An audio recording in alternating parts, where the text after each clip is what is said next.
Mesdames, Messieurs, bonsoir. Un responsable d'une école de football accusé d'abus sexuels à Banka dans la région de l'Ouest Cameroun.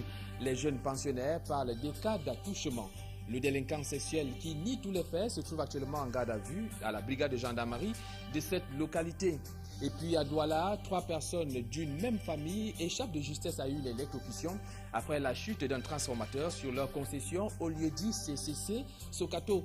Et la direction générale de AESNL reste toujours muette face à ces cas de chute de poteaux qui deviennent de plus en plus multiples dans la capitale économique. Et enfin, sénatorial 2013, le Social Democratic Front retourne l'ascenseur au RDPC dans la région du littoral. Le chairman Nijon Fundi a demandé à ses conseillers municipaux de voter pour la liste du RDPC.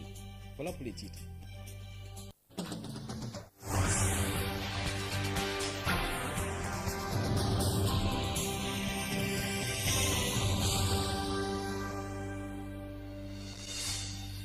Mesdames, Messieurs, une fois de plus, bonsoir. Ouvrons cette édition d'information par cette affaire qui a défrayé la chronique hier dans la ville de Douala. Il s'agit notamment du corps non retrouvé à la morgue de l'hôpital de Newbel. C'est dans la capitale économique. Et c'est finalement sans la dépouille que la veillée mortuaire de Dame Anne Kamounié a eu lieu hier au domicile de son fils Cise, au quartier village. Johnny Peck et Flavien Bralundongo.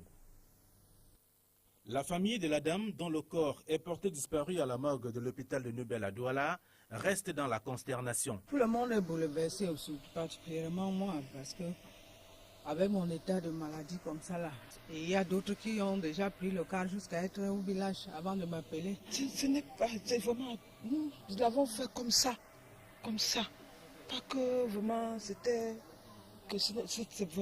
rien.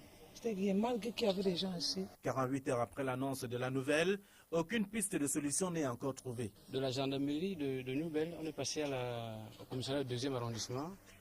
Et du 2e arrondissement, les enquêtes sont poursuivies à la PJ de Bonanjo. Le corps, je crois qu'aujourd'hui, on s'est un tout petit peu rendu à l'évidence, malgré toute la douleur qu'on éprouve et qui n'est pas facile également à digérer. Mais seulement, on se rend compte qu'on n'a pas d'autres moyens. Seule l'enquête ouverte par les éléments des forces de l'ordre est en cours. Certains membres de la famille qui ont fait le déplacement des autres régions pour la circonstance n'en reviennent pas toujours. Moi, je suis venu de Yaoundé pour prendre part aux obsèques de ma mère. Tellement bouleversé. Et vous savez que dans des circonstances pareilles, il n'y a même pas on manque de mots pour exprimer la douleur. La veillée prévue avec corps s'est déroulée sans la dépouille de Madame Kamounié Anne. Je ne dirais pas qu'il n'a pas eu lieu, parce que l'essentiel, c'était qu'il fallait qu'il y ait le corps et puis la messe. Les gens étaient quand même là, même ceux qui étaient déjà au courant du fait que le corps n'a pas été retrouvé. C'est-à-dire qu'en plus même de ceux qui étaient directement, même les sympathisants, il y a beaucoup de sympathisants également. Donc nous-mêmes, on était là avec les procédures administratives. Nous sommes arrivés ici autour de 1 heure quand beaucoup étaient déjà partis. Au domicile familial en Dorpassi 3 à Douala, c'est la timidité. L'espoir de retrouver le corps de la défunte repose désormais sur le résultat des enquêtes ouvertes par la police judiciaire. Restons dans la capitale économique pour parler cette fois-ci des 3 membres d'une même famille qui ont échappé de justesse à une électrocution au quartier CCC, plus précisément à Sokato, suite à la chute d'un transformateur accroché à 2 poteaux. Johnny Peck et Flavien Valondongo une fois de plus. Quartier CCC, Sokato à Douala ce vendredi. Le transformateur qui alimente le secteur en énergie électrique explose et atterrit dans un domicile. Le bilan est lourd. Beaucoup de choses parce que sous mon lit, comme ma maison n'est pas assez grande, sous mon lit, il y a tous mes plats sont là, mes verres sont là. Donc quand je vois déjà comme ça, c'est que je ne peux plus récupérer. Et le lit aussi. Et avant que ça ne tombe, mon fils me dit qu'il était en train de jouer la musique. Je ne sais pas si ces appareils sont encore en état. L'incident survenu aux environs de 9 h était prévisible selon les habitants du coin. Tout ça, nous on a signalé à la sonnette depuis, eux n'interviennent pas. L'autre côté était déjà pourri. Ils ont mis un seul poteau neuf. Mais le poteau neuf là, le poids était faible pour soutenir le moteur là.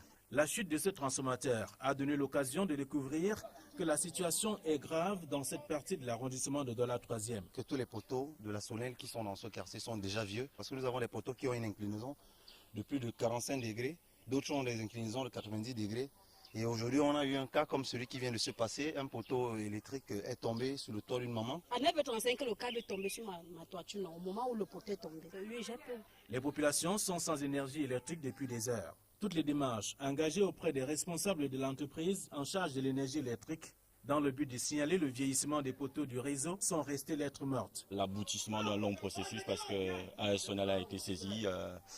Je pense que ça remonte à plus de 6 mois parce que le poteau avait une inclinaison suffisamment conséquente pour être signalé. Et donc depuis 6 mois, rien n'a été fait. La preuve, ce matin, vous assistez à ce que vous assistez. Après un tour effectué dans les agences AESNL de Dakar et BI à Douala, pour tenter de comprendre les raisons de ce laxisme, les chefs d'agence ont opté pour le mutisme, exposant ainsi les populations à tous les risques.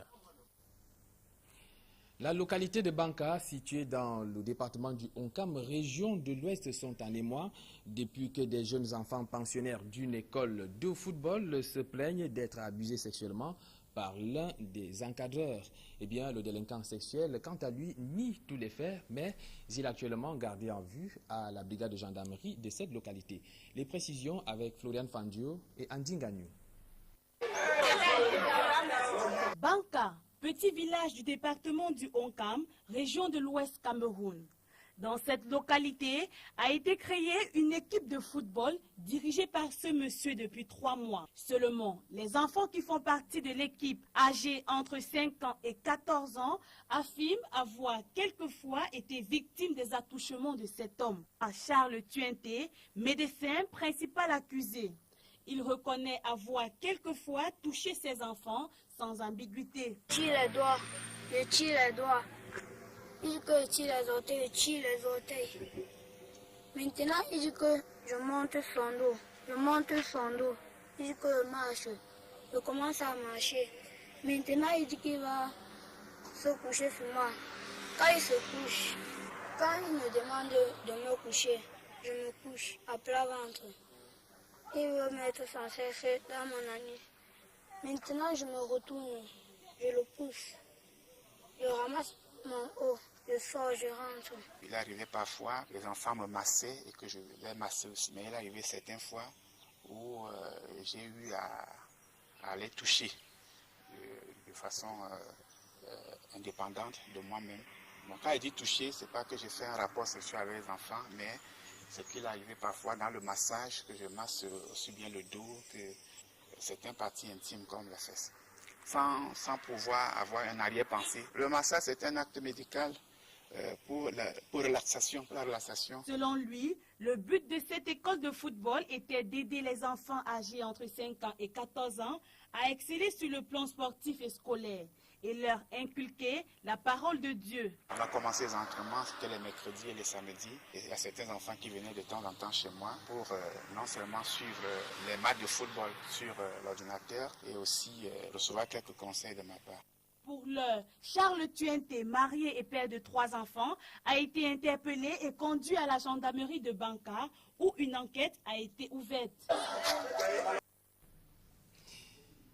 Sénatorial 2013, plus que 48 heures et les conseillers municipaux iront aux urnes pour élire les 70 des 100 membres qui devront donc faire partie de la Chambre haute au Cameroun. Et la campagne électorale, elle prend fin demain à minuit. Il faut signaler que le Social Democratic Front appelle ses conseillers municipaux dans la région du littoral à voter pour la liste du RDPC. Ni John Fundi a donc rendu public cette consigne depuis Batibo dans la région du Nord-Ouest. Il s'agit là d'une sorte de retour de l'ascenseur au RDPC qui a également demandé à ses conseillers municipaux de voter pour la liste du SDF dans la région de l'Ouest. Toujours en rapport à cette sénatoriale 2013, signalons que les avocats veulent leur part du gâteau dans les 30 sénateurs qui seront nommés par le chef de l'État. C'est la substance du point de presse donné ce jour à Yaoundé par le bâtonnier de l'Ordre national des avocats du Cameroun. Il faut noter que ces 30 sénateurs viendront s'ajouter aux 70 qui sortiront des urnes le 14 avril prochain. Sur la pertinence de ces revendications de l'Ordre national des avocats, je propose la réaction du bâtonnier Maître Francis Sama au micro d'Equinox Télévision. Le barreau du Cameroun Après avoir suivi avec grand intérêt les récents événements légaux, constitutionnels et politiques précédant la tenue des premières élections sénatoriales du pays, félicite le chef de l'État, le pouvoir judiciaire et les autres institutions de l'État, les leaders politiques et les organisations de la société civile qui ont, avec Elections Cameroun et l'ECAM, dans l'intérêt supérieur de la nation, surpassé les ambitions personnelles pour mettre sur pied un dispositif et un climat consensuel pour la tenue des élections libres et transparentes le 14 avril 2013. Appelle le collège électoral et le peuple camerounais tout entier à donner une chance à la paix en restant calme tout au long de cette période.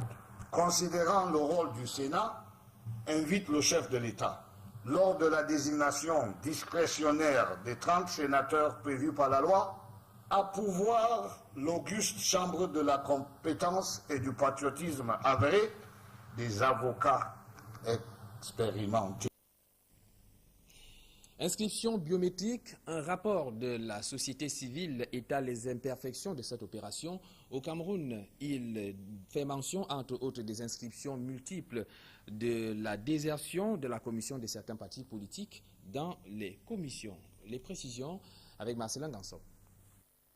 Comme il fallait s'y attendre, l'expérience nouvelle de la refonte biométrique fait déjà parler d'elle, 2 semaines après la clôture des inscriptions sur les listes électorales. Par exemple, 14% de cas d'inscription multiples ont été décelés. Presque 99% ont été détectés par l'ECAM et qui a quand même 2% de succès d'inscription multiple. Vous avez presque 45% de personnes de sexe masculin qui ne se sentent pas vraiment concernées par la refonte biométrique du fichier électoral et presque aussi le même pourcentage pour la femme. Mais on constate par ailleurs que les personnes handicapées sont presque 59% à être vraiment déterminées à s'inscrire sur le fichier électoral.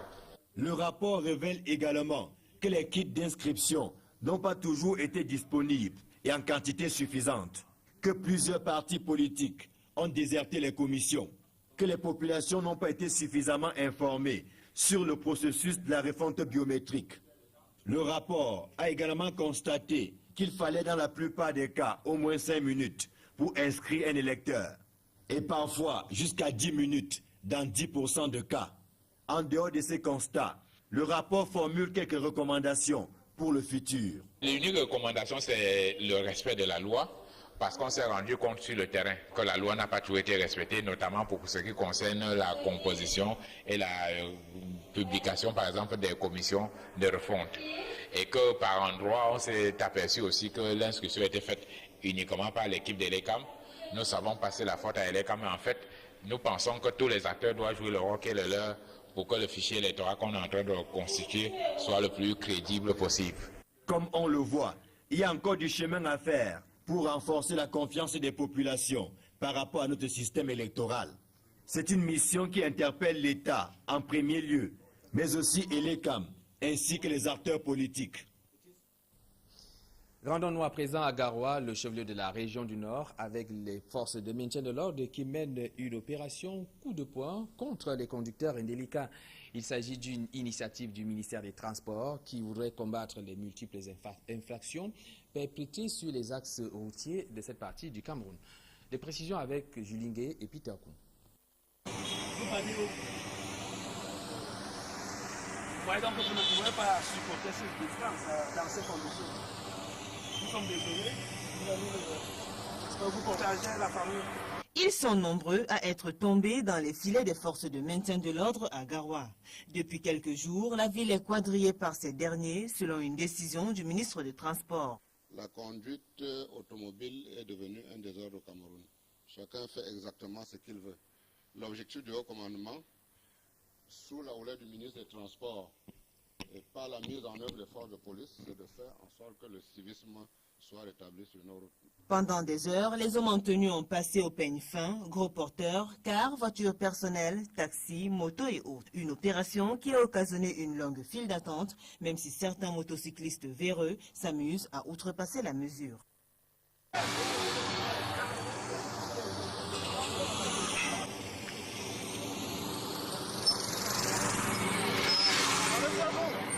Au cours de l'opération, plusieurs infractions ont été relevées, telles que l'absence de permis de conduire, le défaut de plaque d'immatriculation, la surcharge, entre autres. C'est ainsi qu'une soixantaine de véhicules ont été conduits en fourrière. Des équipes mixtes ont récolté des amendes à hauteur de 800 000 francs CFA. Retour dans la capitale économique Douala avec cette découverte d'un marché noir de vente de pièces détachées de motos. C'est dans l'arrondissement de Douala 3e au lieu dit pont blanchisseur. Il s'agit d'une découverte faite par le sous-préfet lors d'une descente. L'autorité administrative a d'ailleurs procédé à la saisie de plusieurs objets. Eukwa Claude et Viviane Kamoa.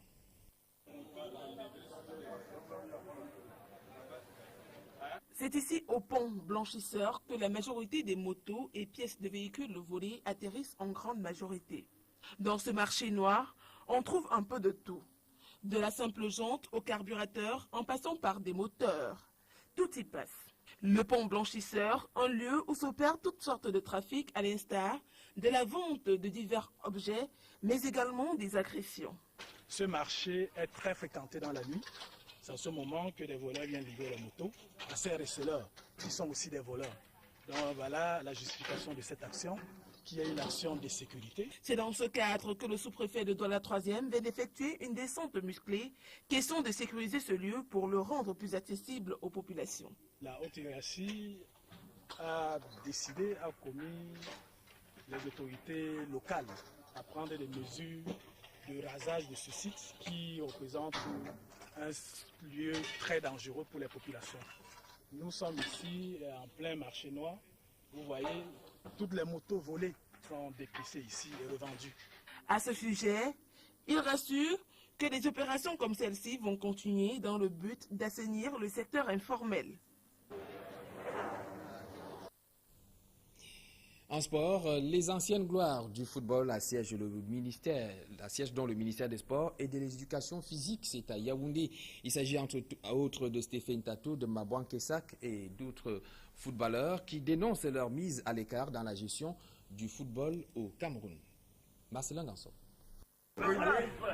Ils avaient le sourire, mais un sourire empreint de douleur. Ces anciens footballeurs en ont marre d'assister impuissants à la décadence de notre football, sans avoir la possibilité de dire leurs mots. Il faut réunir tout le monde. Donc les gens ne se mettent pas en groupe, ils ont les intérêts, ils ont les plans, et ils viennent parler au nom de tout le monde. Il est temps que nous tous, avec eux, nous parlons le même langage, quoi. Nous regardons dans la même direction. Nous ne sommes pas ici pour indexer qui que ce soit. Je crois que trop, c'est trop. Donc voilà notre message. Donc nous voulons voir son Excellence, Monsieur le ministre. Nous voulons être unis. Nous voulons être entendus aussi. Aujourd'hui, ils ont créé encore une association de footballeurs. Le ministre les a reçus. Est-ce qu'on les a posé la question de savoir où sont les autres? Que sont-ils devenus? Ce n'est pas que ces 4 footballeurs qui représentent dans tout le monde entier le football camerounais. Mais ce n'est pas le seul désir d'être consulté par le patron des sports qui préoccupe ces anciennes gloires du football camerounais. Elles veulent surtout plus de considération à la mesure de l'expertise qu'elles peuvent mettre au service du rayonnement de notre football. Depuis un certain temps, c'est les mêmes qui sont toujours nommés, c'est les mêmes qui parlent au nom des joueurs, c'est les mêmes qui occupent les postes et qui font le copinage toujours quand il faut influencer des listes au niveau des entraîneurs, au niveau de l'encadrement. Nous sommes plus de 45 depuis hier réunis à dire que est-ce que c'est toujours les mêmes qui doivent parler à notre place? Est-ce que c'est seulement Bayebi, Mila, Mvé Emmanuel qui doivent toujours être là? Est-ce que c'est toujours les Mangongene qui doivent toujours être là? Nous aussi, on veut s'exprimer. Il n'y a pas seulement que l'équipe nationale, on peut aussi travailler dans les départements, dans les arrondissements. Est-ce que c'est seulement Akone Jean-Paul qui sera toujours l'entraîneur national alors que les John Kep Bonaventure font leur preuve dans des équipes? Cette sortie de certaines anciennes gloires coïncide avec le début des concertations entre le ministère des Sports et les acteurs du football camerounais. Une concertation imposée par la énième crise FECAFOOT MINSEP et qui s'achève le 23 avril, si l'on s'en tient au calendrier qui a été arrêté. C'est bientôt la fin de ce journal, mais avant, on s'intéresse à ces dames de cœur qui étaient au chevet des orphelins.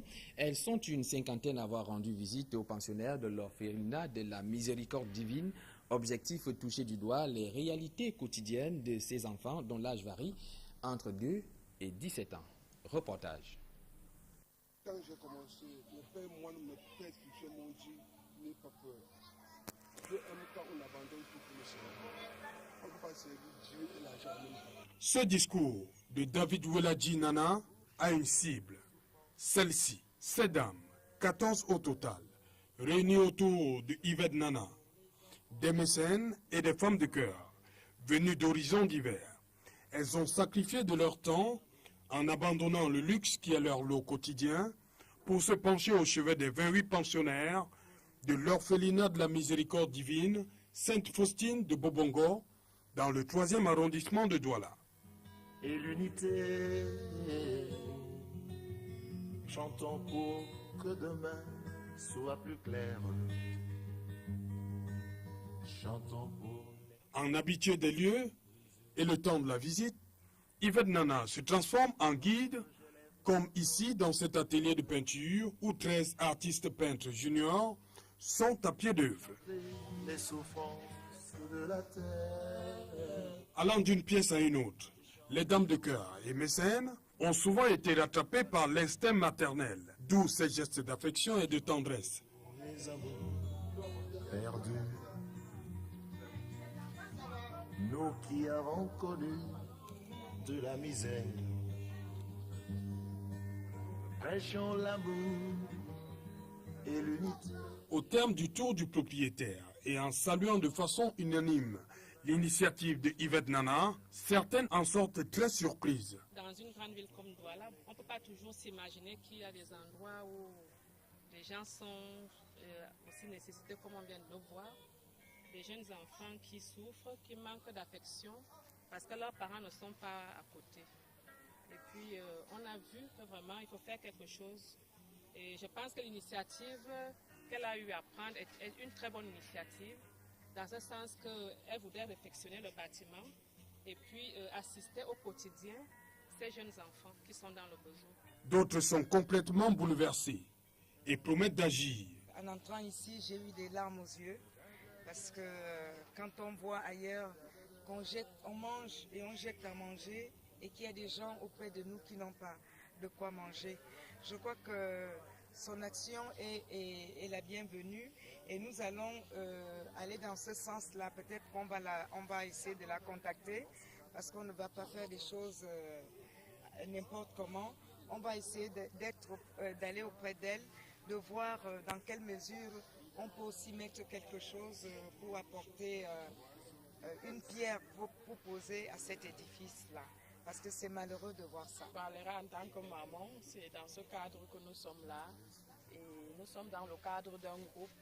Donc le groupe a un plan d'action par rapport à l'orphelinat. Je pense que c'est dans ce sens-là que nous allons aider. Les 28 pensionnaires de l'orphelinat de la Miséricorde divine, Sainte-Faustine, peuvent donc, après cette visite, entrevoir un avenir meilleur, car tous laissent croire que rien ne sera plus comme avant. J'ai fait visiter à ces mécènes et ces dames de cœur l'orphelinat. Elles ont vu les besoins, elles ont vu les conditions de vie de ces enfants. Et je pense que chacune d'elles saura quoi faire pour l'avenir. Parce que ce sont des dames de cœur, après tout. Prêchons l'amour et l'unité. Chantons pour que demain devienne plus clair. Voilà, mesdames, messieurs, nous sommes arrivés au terme de cette édition d'information. À suivre juste après ce journal spécial Sénat. Et après, vous aurez vendredi soir avec Massou. Un peu plus tard, Solange Beyala donne rendez-vous aux amoureux dans le cadre de Love and Passion. Mais quant à moi, je vous souhaite un bon week-end à toutes et à tous.